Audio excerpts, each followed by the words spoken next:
Hey guys, tonight we're taking a look at a couple products from Hadley Fabrications. So we've got the med sleeve and then the IFAC. Yes, these look very similar to products that already exist, notably the roll1. Without the sleeve, I just got this as a bottle pocket, and then close comparison to a 9022R, which I haven't had on hand before, so I don't know if it's a one-for-one copy, if you will. However, wanted to use my sling bag here on our family trip to Disney, and I wanted to add a bottle pocket to it, so wanted it to match. I don't know.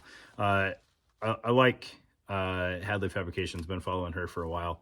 She makes some really clean looking stuff, as well as some totally her own products. I just didn't happen to need any of those right now. So we'll get these on the table, take a look at them. If nothing else, key takeaway here is the roll1 style pouch has some inherent flexibility to it. Doesn't have to be for an IFAC. And then we'll hit on the 9022 family. Does have a little bit more flexibility in it than I think people give it credit for. So I'll show you a couple options for ways to use this pouch. Let's get them on the table. All right, so first things first, easy kill on this tube pocket. Very, very similar to a roll1. I don't know if the dimensions are 100% spot on, especially since when I originally reached out to the lady at Hadley Fabrications, I said, hey, I like your roll1 type product, mostly because it's available in colorways that are not accessible from Faro, and it's not an Asian knockoff. So I said, hey, I want that form factor, but I want it sized up to fit a smart water bottle. Smart water bottles are pretty popular in the ultralight community. They're fairly tough for being a disposable bottle, and then you've got like a standard sized thread pattern on the cap to fit Sawyer filters and whatnot. Nothing against Nalgene bottles. They absolutely have a time and a place, but they're incredibly heavy and bulky for what they are. And in a lot of cases, especially if you're not dependent on that water bottle or you can easily replace it, a smart water bottle makes a lot of sense. So I have since tossed this smart water bottle that I had for this trip. They're not a forever thing. You could clean them, but why? So I just threw in this hydro flask. I think this is a 20 ounce hydro flask. So not a 32 ounce Nalgene by any stretch, but a little bit more water than a 16 ounce. Didn't know if this would fit until I grabbed it because again, I was using the smart water bottle. But long story short, when I asked her, she happened to have a smart water bottle on hand, tried it out in the existing pouch. She didn't have to size anything up. It fits as is. So even if the idea of going with somebody else for a different colorway isn't appealing to you, just keep in mind that the roll1 style pouch does have some flexibility to it.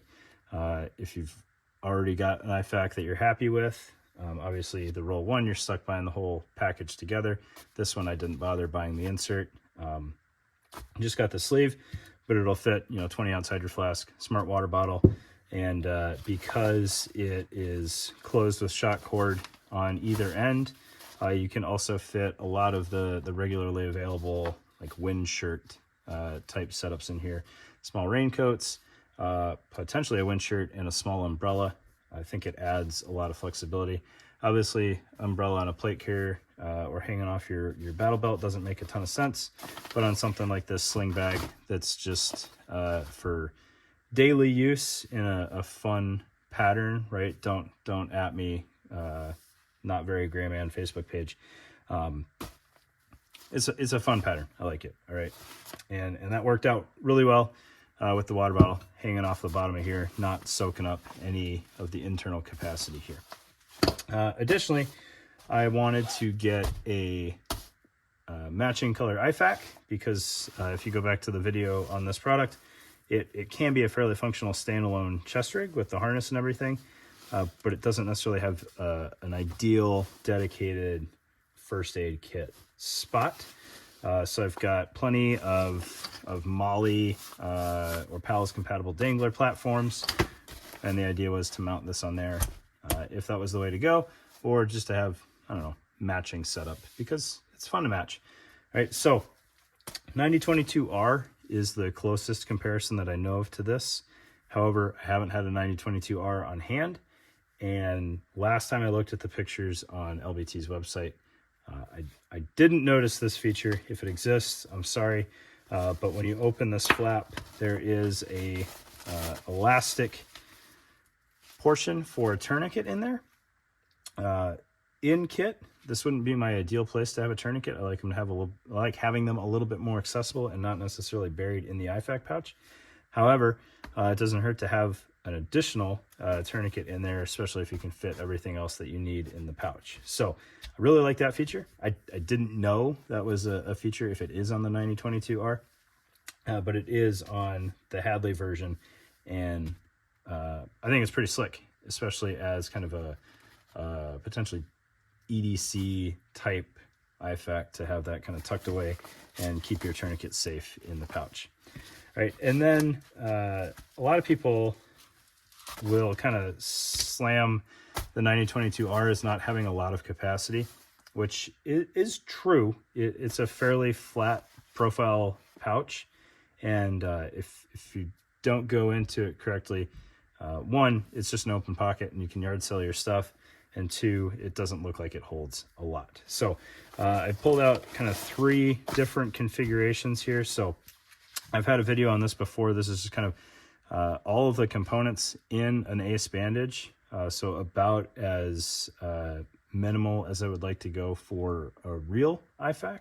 There's nothing against having a tourniquet and some gauze handy all the time, but this is about as small of a complete IFAC as I would go. That fits in there just fine with tourniquet in there, and then tourniquet in here. Fits fine. And then had this ankle IFAC setup. The way that it's packaged right now, it doesn't want to fit in here very nicely. I've got kind of the most aggressively sized chest seal I could have in there, and then just without trying to unfold this and reconfigure it and everything, it doesn't really want to fold over on itself. If it did, it would fit in there just fine. It's just fighting me a little bit on that. But I could get this with tourniquet in there and it fit fine. Obviously, that would be about the least ideal use for this thing. And then Fred from Counting Coop Tactical fame pointed out and continues to point out that these $3 USGI IFAC inserts that you can get from Venture Surplus make great inserts for these things. Obviously, I don't have anything in here right now, but it allows you to tether your supplies to the pouch if that's something that you want, and then have an insert that contains everything. And the footprint on this is pretty ideal for fitting in a 9022 style pouch. It works out really well. Shoot, these things work out well enough. You throw them in a cargo pocket, tether, get a longer tether it to your belt or something like that. If you don't have a full-blown kit, you can still shove that in a cargo pocket. So always a great option there. And like I said, they're $3 on Venture Surplus. So why not? It makes more sense than a Ziploc bag. But there you go. 2 cool products from Hadley Fabrications, and then a couple different usages of both of those that you may or may not have been aware of. So thanks, guys. Appreciate it.